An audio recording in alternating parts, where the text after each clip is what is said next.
If you clicked on this video, you are probably a fat chud looking to lose weight. And there's a lot of information online, you're trying to figure out how to do it. Well, that's where I come in because I'm going to make this very simple and easy to explain and hopefully less than 10 minutes. All right, so you're fat, you want to lose weight, you might be 300 pounds and you want to get to 250 pounds. Now the question is, how do you do that? How do you start? And it all comes down to one basic rule, and that's the laws of thermodynamics. Calories in, calories out. You probably heard the phrase thrown around a lot, and it basically means that, if you eat more than you burn in terms of calories, then you're going to gain weight. If you eat less than you burn in terms of calories, then you're going to lose weight. And so in order to figure this out, the best way to do this is probably just to find a total daily expenditure calculator. It'll calculate your height, age, gender, activity level, and your weight, which is probably one of the bigger factors, and then will determine how many calories you are burning per day, and so that will give you a perspective on, what you are burning. And so if we're to take an example, there's this guy named John. He's 5'9", 40 years old. He's a male, of course, because his name's John. He lives a sedentary life, and he's 280 pounds, and let's just say his goal weight is 250 pounds. So I already threw this in the calculator, and he burns an estimate of 2,605 calories. And so the question is, how is he going to lose that weight? So he's at 2,600 calories, and a good general healthy amount of weight to lose per week is probably 1 pound. And so a pound of fat is 3,500 calories. So if you take a pound of 3,500 calories and you divide that into 7 days, then that's 500 calories. And so what you need to do is that in order to maintain John's weight, he has 2,600 calories. And so if he were to have 500 less calories per day and lower it to 2,100 calories, then what happens is that at the end of those 7-day cycle, that's 3,500 calories less, and then he will drop a pound from there. And so then each week goes by, and then in 30 weeks, he's at his goal weight of 250 pounds, for example. And so, of course, these total calorie expenditure online calculators are just a measurement. Maybe you'll lose 1.5 pounds, which means you can add a little bit more calories back than what you estimated. Or maybe you're actually not losing as much weight, which means you actually need to lower the calories a little bit more because you underestimated how much less that you actually need to eat. And of course, going to the gym is a great activity. It will really speed up the process, and then you can put on some muscle while also losing fat at the same time, and that's all great. But it's not necessary. You could just eat 500 calories less per day and you'll lose about a pound per week, and that's all you need to do. But the gym helps. It's great for you. Has a lot of mental and physical benefits to it. Now, a couple tips when it comes to what you're eating for this whole diet thing is there's a few things. One, you should probably prioritize protein, because protein are the building blocks. They repair all your muscle tissue, and then they'll build muscle and repair the muscle from your workouts and things like that. And it's also very satiating. You can get good source of protein like chicken breast or ground beef or, milk, for example, and, other animal products. And then another tip for the diet is that carbs are not the enemy. There's a lot of, fitness influencers out there and a lot of fads trying to say that, carbs are bad for you. Just cut out carbs. This is how you lose weight.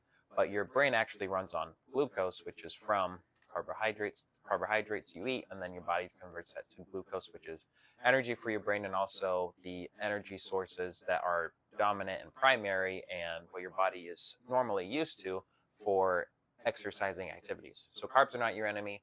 Potatoes are a great source of carbs because they're super satiating, but rice is great as well. Have some bread in the morning, before your workouts or whatever other plans or commitments you plan on taking with this weight loss. So carbs are great.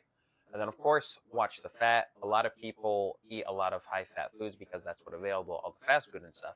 But the fat is something you need to watch out for because fat has 9 calories per gram compared to 4 calories that carbohydrates and a gram of protein has.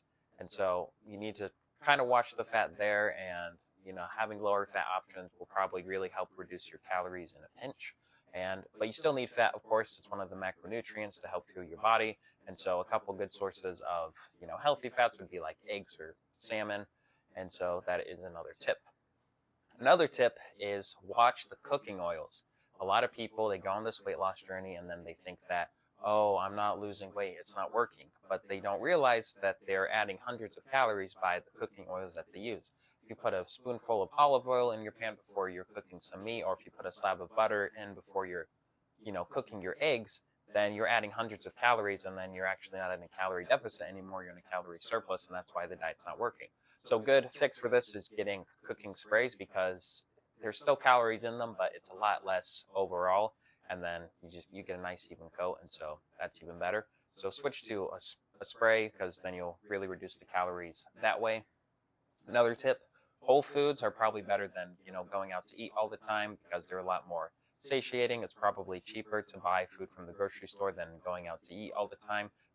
You could lose weight on all McDonald's though. Fast food isn't 100% bad. It's not bad once in a while. Like if you ate nothing but McDonald's, as long as you're in a calorie deficit, then you would still lose weight. But you also have the side effects that it's probably not that satiating. You're probably not going to feel good eating food all the time. So good tip, eat more whole foods and things of that nature.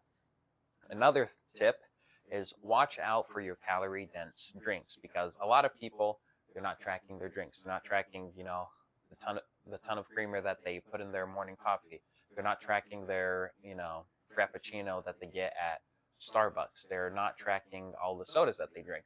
So some alternatives to this are, find low calorie options, switch to black coffee, measure out how much cream you're actually using and make sure to track that. If you are a big soda lover, switch to zero sugar or diet sodas. That will really knock out those calories and help you, lose the weight. But of course, if you can't live without that 500 calorie Frappuccino, you just need to take that into consideration for your daily calorie expenditure and make sure you're tracking that and staying in a calorie deficit. And then two important tools that will help you on your weight loss journey are a tracking app and a food scale. So for a tracking app, that's basically, there's a lot of apps out there. There's MyFitnessPal. Personally, I love to use Chronometer. You can just download it on the App Store. But it basically allows you to scan barcodes on the food labels that you're eating. So you can scan, a loaf of bread that you bought from the grocery store, and then it'll pull up all the facts and calories about the bread. Then you can put in how much bread you're having, 1 slice, 2 slice, whatever it may be. And then you just have a list of all the food you've eaten for the day, and then it'll track how many calories you've had through the day. So it really just cuts out all the mental math you have to do and simplifies it for you. And then the food scale is also important, because people often underestimate how much that they have. So, especially with things like peanut butter, they're like, oh, 2 tablespoons, and they get these giant globs of peanut butter, and that's probably more like 6 servings of peanut butter and not just 1 serving. But if you get, a food scale, then it's super easy to use and they're pretty cheap. You can buy them at Walmart. Then you can, put the plate down, and then you can put the measurement of peanut butter that you want to make sure you're tracking things properly. It really helps with foods like cereal and other foods that you're likely to overeat. And then this will also create a lot of accuracy for what you're tracking, and so then it leaves very little room for error. And so, in a nutshell, eat 500 calories less than you burn, focus on a high protein diet, carbs aren't the enemy, watch the fats, watch the cooking oils, don't have all those high calorie drinks, use a tracking app, use a food scale, be accurate, and then you'll be set to go. You have some guaranteed weight loss results. So that's all I have for you guys. Thank you for watching, and I hope that these tips were helpful.